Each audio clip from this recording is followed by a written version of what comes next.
Hello, hello, hello. How are you all doing? Hope we're doing well. Once again, into Arden Vul. So last time when we left off, our wee adventuring party had just had an incredibly close set of encounters with some spiders.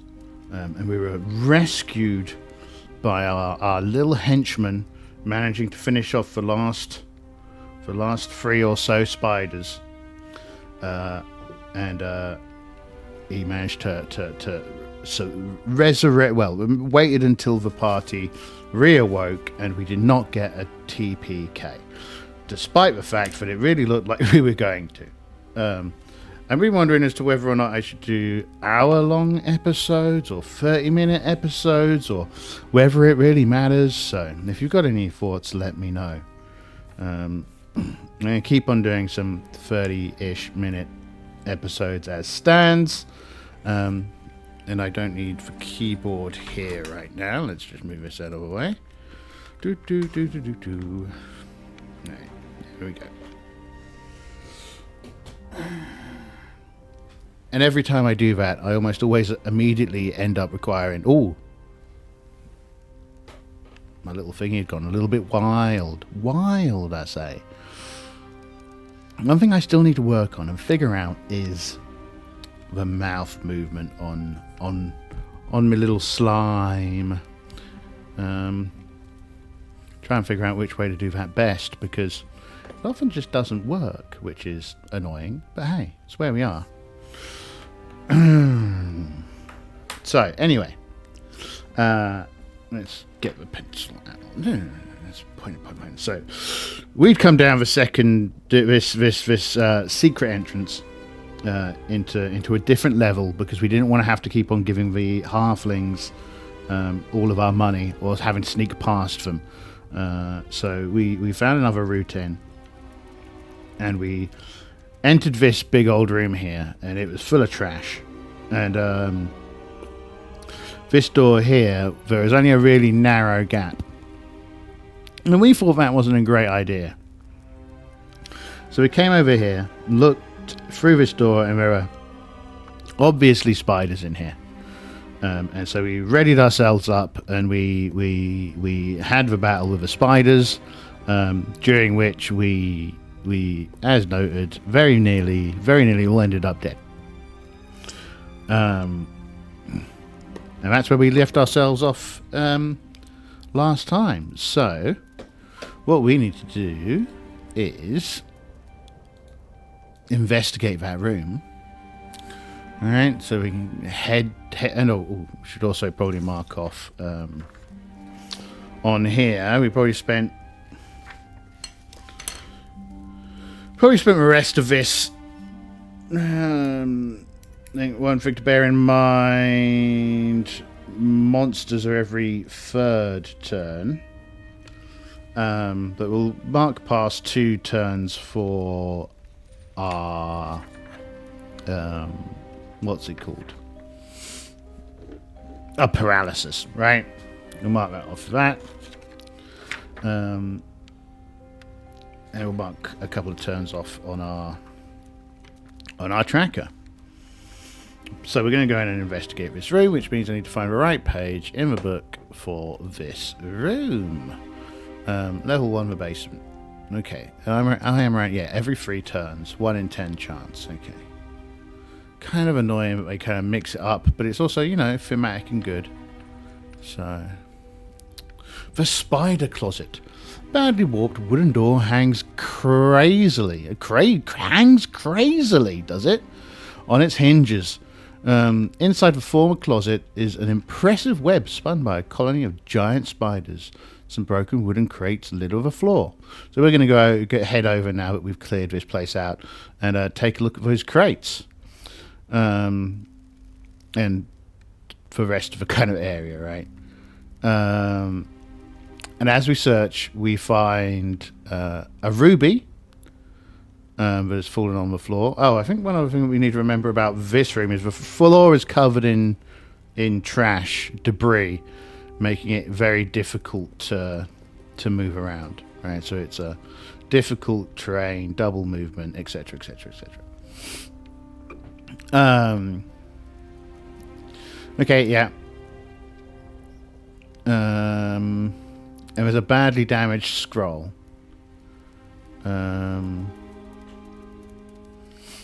I guess the question there is, can a magic user read the scroll?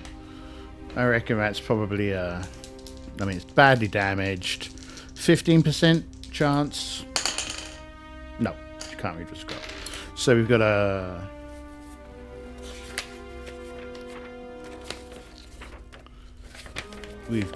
let's scribble down some ancillary notes. See, I'd like to put the additional notes in here, but then you never know what pages to put different things on. I might add for notes later. So we've defeated 9 spiders. 9 giant spiders.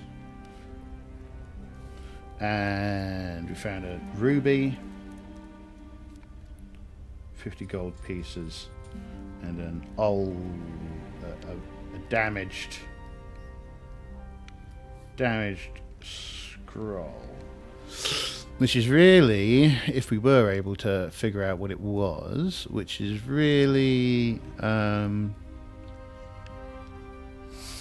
Divine Breath of Thoth.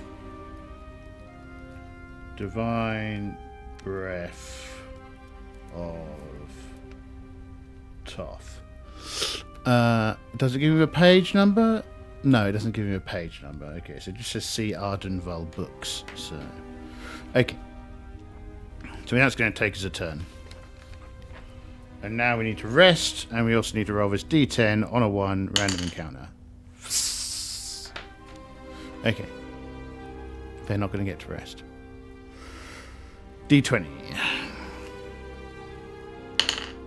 13. 3 to 12 giant rats. Okay. 3 to 12, that's 3d4, right? Another d4. Oh my goodness. That's 12 giant rats. Okay. 12 giant rats.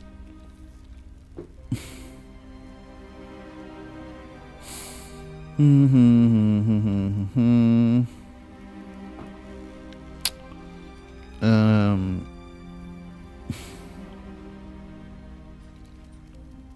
12 giant rats.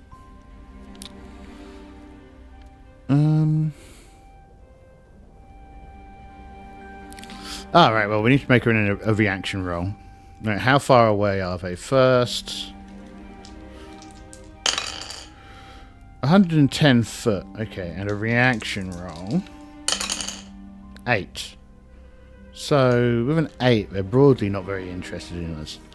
So, I think we just kind of ignore the rats. They're kind of like they're just kind of in and about the junk over here, and they're kind of, you know, looking for little nibbles and taking things back to their little nest. So we'll just ignore them.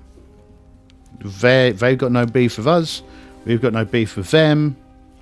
We're still moving about, looking kind of like if we were still unconscious on the floor, we'd have been dinner, but we're not unconscious on the floor, so we're not dinner, which is good. We like not being dinner.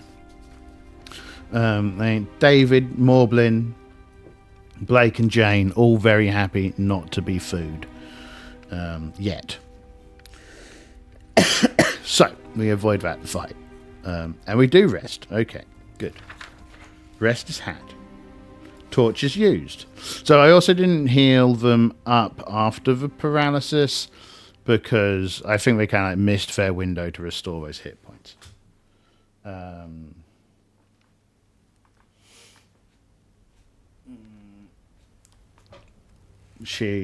Alright, well, we already have a mark down here, so yeah. Jane lights up the second torch. Should put some kind of torch tracker on these. But hey, next time. Okay, so there's a door here. Covered in cobwebs. And as is our way, we will set fire to the cobwebs, and the cobwebs kind of bristle away. Now, what does this say? The spiders have spun a very thin but very strong web across the entrance to 1-3. In the darkness, it is easy to miss the web. There's a 1 in 6 chance, and this is the other thing that we always need to, and I kind of have a right. A turn is 10 minutes, right? You travel, in this case, through a dungeon at 90 foot in 10 minutes, right? The characters are going slowly, and they're going cautiously, and they're checking for traps, and they're listening for noise. This is all included in the notion that they're moving 90 foot in 10 minutes, right? you get where I'm coming from here, right? And so many of these, perfectly good adventures, and it's not a problem of just new adventures, kind of go, oh well, if they're not paying attention. Of course they're paying attention. They're moving at 90 foot every 10 minutes. It's like 9 foot a minute. You walk 9 foot, which is about 3 meters. About 3 foot to a meter, 9 foot, 3 meters. You walk 9 foot and see how long it takes you. Okay, they're paying attention. Of course they're paying attention. It's inherent in the mechanics of the game. Why do you keep forgetting this? It's madness. Anyway, right, cool. Sidebar aside, of course they're paying attention. Of course they see the web. Your makers move at 90 foot per turn, and a turn is 10 minutes. It's like in a combat, you can move 30 foot in a round, and a round is like 10 seconds. Come on. Figure it out. Stop doing this. Anyway, my minor triggering aside, there's a 1 in 6 chance for any but the most cautious of characters to become bound in the web, and of course the thief is out front as well. And we've just fought spiders in a spider closet. This is not rocket science. Spiders in the area 1-2 have not yet been discovered. They're dead. They emerge and immediately attack. If the spiders are dead or do not respond immediately, an enwebbed victim can escape in 2 rounds. Well, they're not enwebbed because, However, across the floor there are some coins scattered about. But more importantly, we're going to look into this other room. And what we see is, what do we see?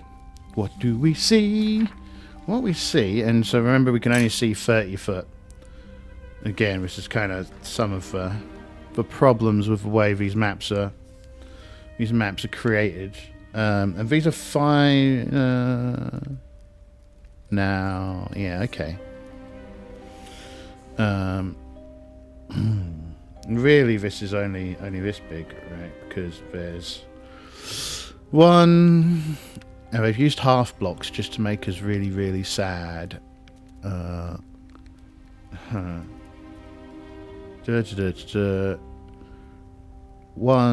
2. So this is 1. This is 2. This is 3, and this is a half. 1 full one, 2 full ones, and a half one. Okay. Just to make our lives annoying. And this goes over to here, and it goes up to, and then there's a half here. And there's something here. Cool. Right, let's do the description of a room.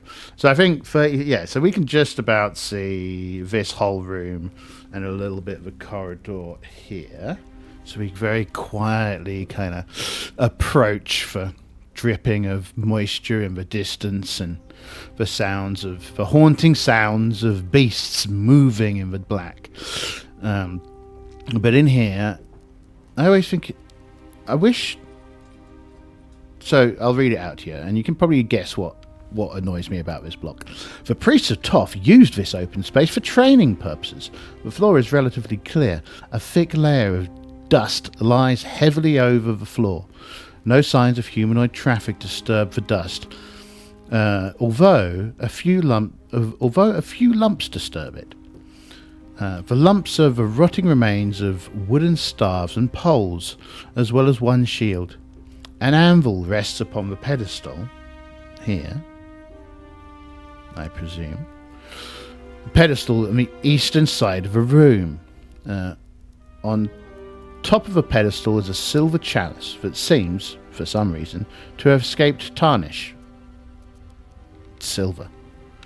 Investigators may well suspect a trap, but there is none. The chalice may be put to good use in the mosaic room, 112. Right. What annoys me about this description is the priests of Toth used this open area for training purposes, right? And putting that at the start. Right. So if you're just reading through this to describe it to players, you're going to be like, okay, right. The description starts off with something that the characters can't know before the description, right? The description then goes, the floor is relatively clear. A thick layer of dust lies heavily over the floor. No sign of humanoid traffic disturbs the dust, although, and I probably would have said, I would have worded this different, although a few lumps disturb it. The lumps are the rotting remains of wooden staves and poles, and as well as a shield. An anvil rests on a pedestal near the eastern side of a room. On top of the pedestal is a silver chalice that seems, for some reason, to have escaped untarnished. The first line just annoys me. Why is it there? Get rid of it. I don't care. It doesn't matter to me. It doesn't matter to me as a ref, and it doesn't matter to the players as players. Anyway, and you've already kind of proved this by the name of a room. The name of a room is Training Ground. So this has been me griping about the way this book's written. I don't seem to be able to go a session without being vaguely annoyed by something about it. So we're going to go over and we're going to check for traps. Right, silver chalice, check for traps.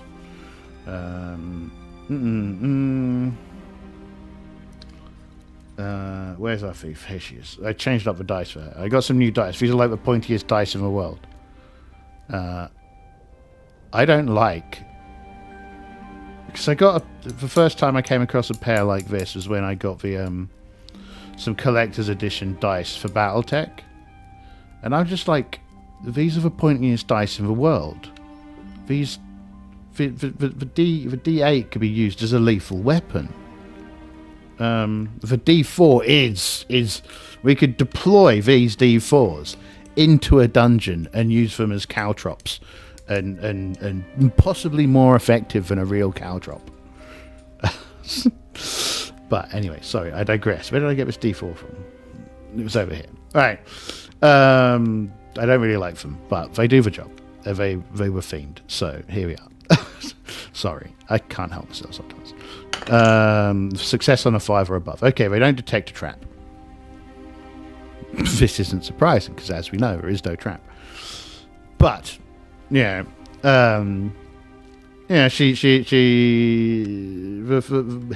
Blake. The flat roll gives us nothing. It doesn't appear to be a pleasure prey. He looks, he looks for. Is there like a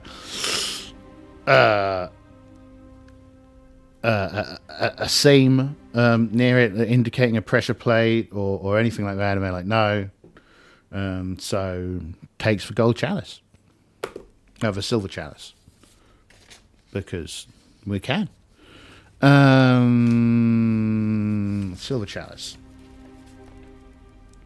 Silver chalice from room 3. 50 gold pieces. Is it 50 or 30? 50, yeah. Okay, cool. So that's 10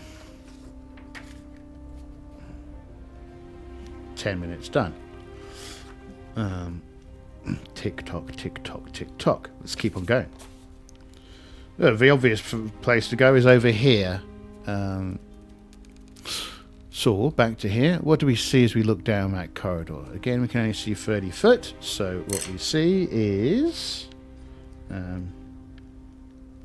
this continues for 30 foot down here, and then this continues 1.5 foot, 1.5 squares, and turn.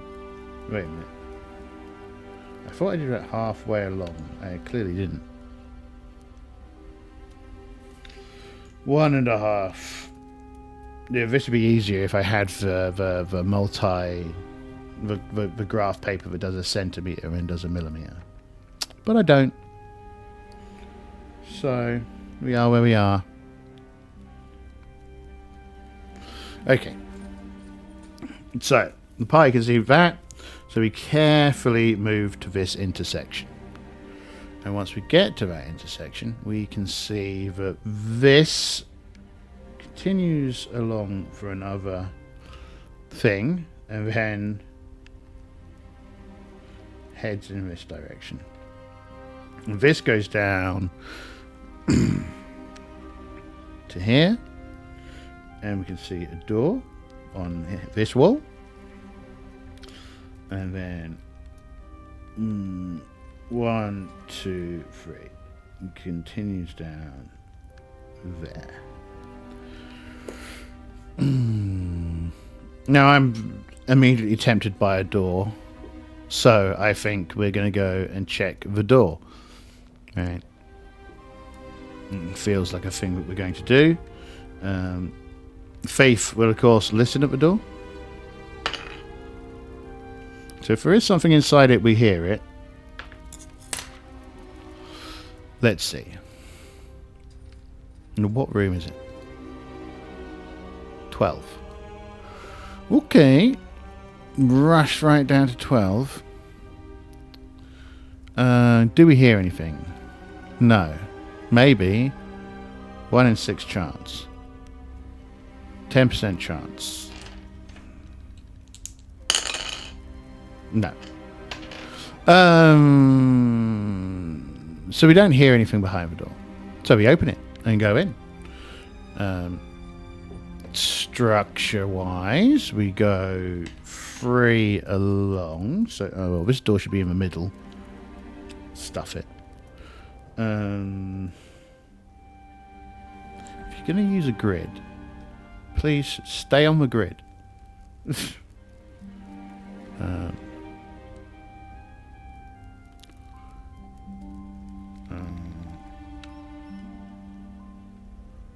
Something a bit like that. Then we have a pedestal here, an altar there of some sort. Okay, and that's correct. That is correct. Right, what do we see? The walls and floor of this small shrine are covered with mosaics depicting rituals in the cult of Thoth. A 10 foot by 4 foot by 3 foot stone altar is found in the north side of the room. Several brackets for torches still remain. The floor mosaic is mostly obscured by dirt and dust, although bare human footprints are visible in the grime. There you go. So the mosaic on the north wall. The mosaic depicts a scene in which humans bring offerings of jewels, coins, and scrolls to a large ibis-headed Thoth, as we are well aware by now, figure, whose left arm is pointing to the distance. Parallel to the floor. Okay. Pointing straight ahead. whose left arm is pointing to a distance parallel to the floor. Above and below the scene are mystical runes as symbols. Okay. Mosaic on the east wall. It depicts a huge white baboon using its fists to smash a smaller crocodile, while humans throw their hands up in fear. Okay. The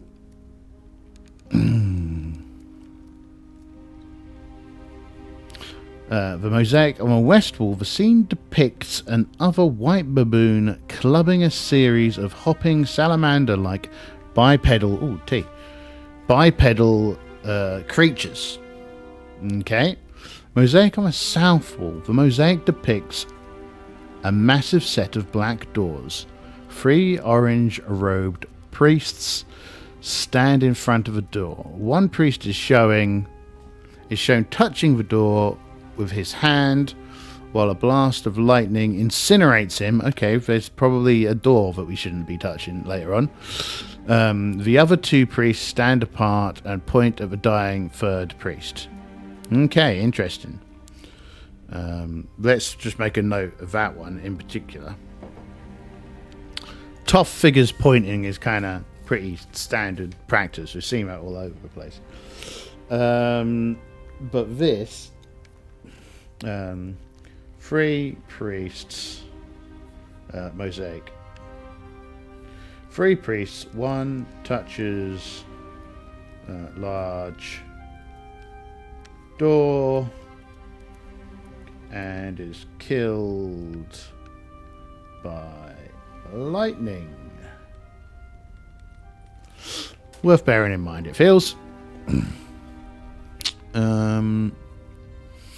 Right. Okay. Mosaic on the floor, initially obscured. Will the party attempt to remove the dust? 4 to 6 they do. 1 to 3 they don't. 4 to 6 they do. Okay, so we're going to spend some time removing the grime and dust from the floor mosaic, which I reckon is going to take them an additional turn, which means we need to make a roll for Wandering Monsters. 10. Nothing. Okay. Sweet. So what does the bottom one do? Once cleared of dust and grime, it depicts a large, ibis-headed being standing over a human corpses prepared for burial, while humans and feathers in their hair pile up grave goods around the tough figure. Okay.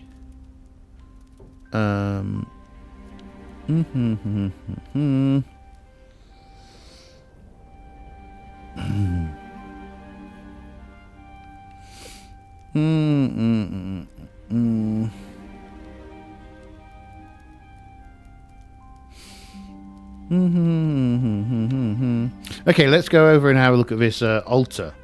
Because let's be frank, the party sees this room. We're also going to kind of go around and kind of try and push parts of the mosaics. It's like every time I confront players with a mosaic, they're like, "Can I press the head? Does any of it raised? Can I turn this something miscellaneous that I've mentioned around?" Right? It becomes hyper obsessed with these things. So why I don't use mosaics very often, because players get weird. Do we detect any secrets in the room? 3. No. Okay. So, because I mean, just for audience reference, the players wouldn't know, because there's no sign, right? Okay, if I was going to do this room, right? If I was writing the description for it, one of those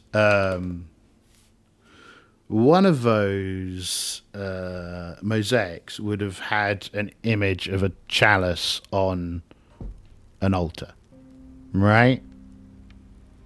Or on the altar there would be some kind of indicator that is the same shape as the chalice on the surface. And people are like, oh, that's too obvious. And I'm like, this isn't a... No, we're not trying to trip players up, right? We want to make them feel clever. We want to go, ooh, do you think that means that I should put the chalice on the table? Because if they do put the chalice on the altar, it reveals a hidden panel, and it reveals stuff, right? Mm-hmm. And it has to be with a chalice from room 1-3. But there's nothing in this room telling us that. Maybe there'll be something in another room telling us that, and then we will do that. So broadly, this is a boring room that we've spent. I think we got one decent clue, which is this. There's a big door somewhere that you don't want to touch because it'll vaporize you. So that's something to bear in mind. But let's carry on. Let's keep going.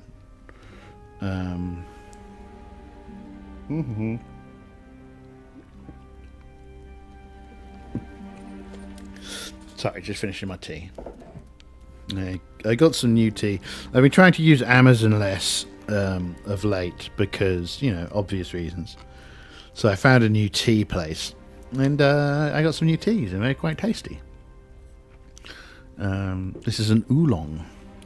I think this one was a oolong. I got an oolong, and I got some white tea. I like white tea. White tea is good. Okay. Anyway, we've done with this room. Lots of text, a bit of flavour. Leave here, and we could see down here another. Let's say to here. It's supposed to be that, right?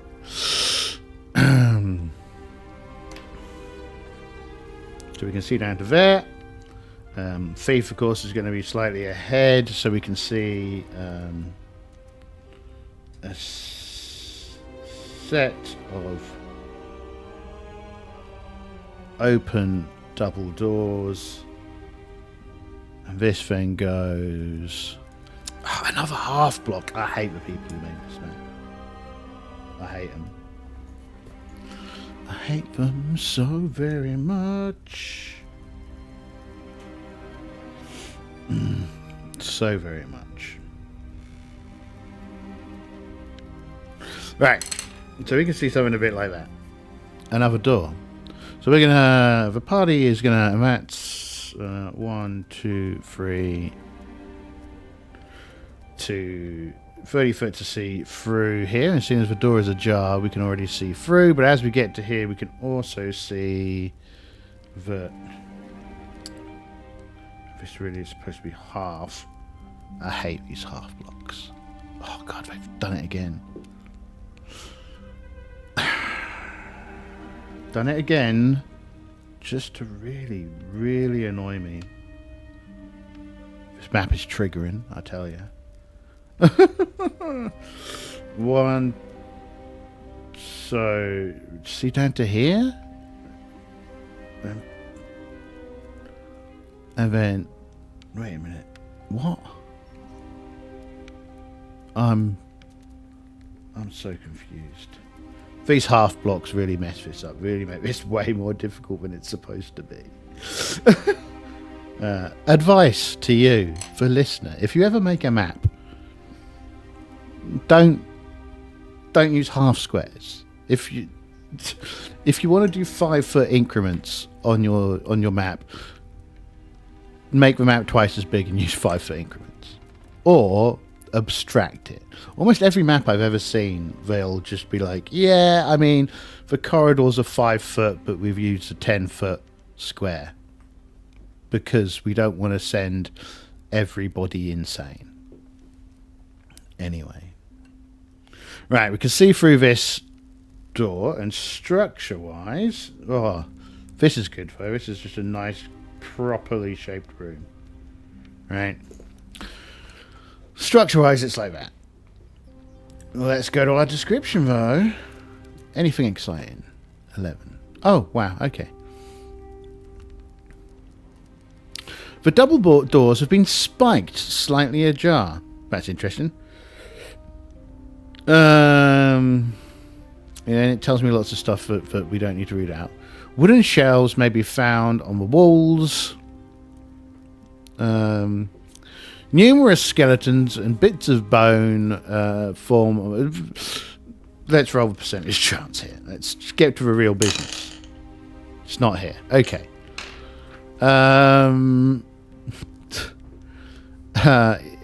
So where's this room again? 11, right.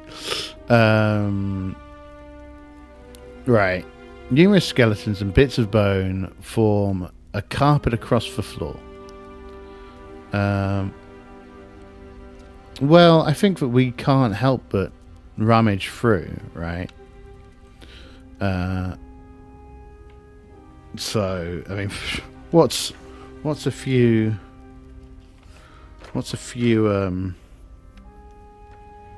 beasties to folks like us? But I will say that the turn spent searching also means a second roll on this. Oh dear. Okay, right, whilst we're searching, surprise first. Red dice? Red dice. Oh god, okay. This game hates us. It really does. This is going to be a pretty straightforward kind of logistical fight, right?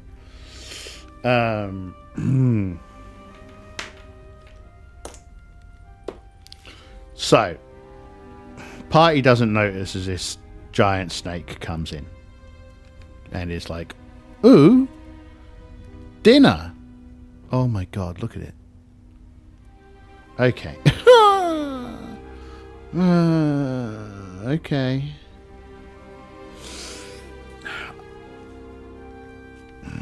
Right, let's just jot this down. 6 hit dice. 6 hit dice.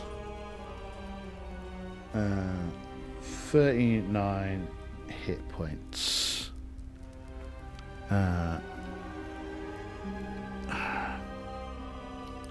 AC 5.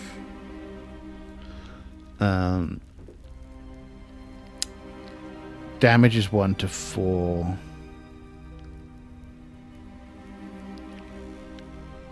Damage 1 to 4, but it does 2d4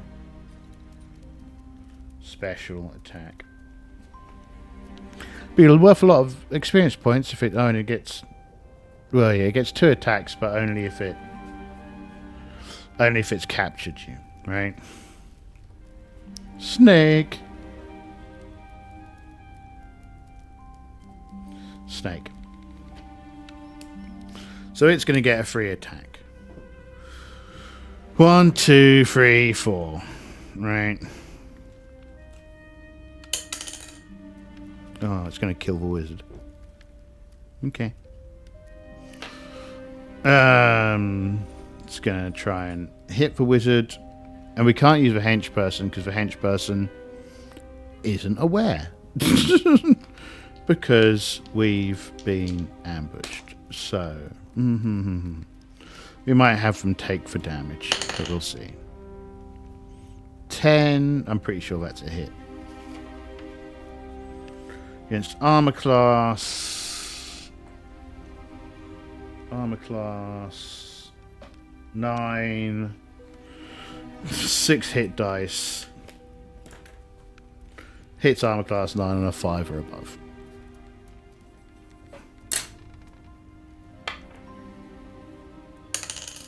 Oh, and she takes full damage.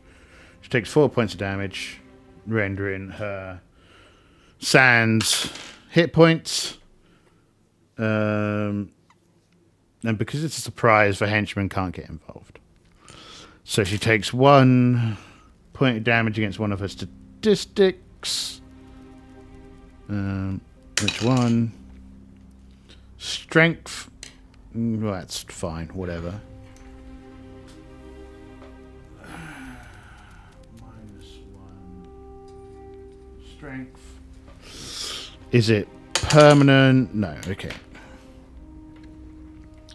Fine. Fine. Okay. Ah! She goes as she's captured and grabbed by this snake.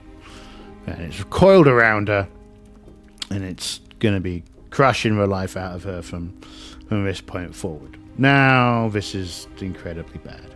But she also can't cast any spells, which it is what it is. So, now the one thing I am going to check is we got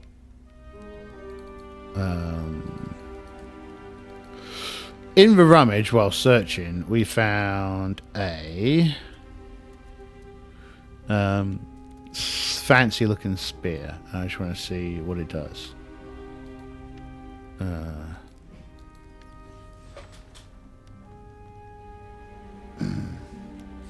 1,122 pages is quite a few pages. Oh, actually, just look at the time. It's that half-past mark. But let's have a look. What does a spear do? A spear is heavy and almost impossible to wield. All right, so it's useless. At the moment. Fine. Okay. Yeah. We didn't need to bother looking that up. -5 to hit. Yeah. They already can barely hit anything, as we saw last time. Okay, well, with that, let's look forward to the party being mercilessly murdered by a giant constrictor snake next time. And let me know if you think that it should be half-hour sessions, 20-minute sessions, hour sessions, hour-and-a-half sessions. That's probably the longest that I could probably do in a single sitting. But yeah, cool. Top bananas. Thank you for your time. Have fun. Bye-bye.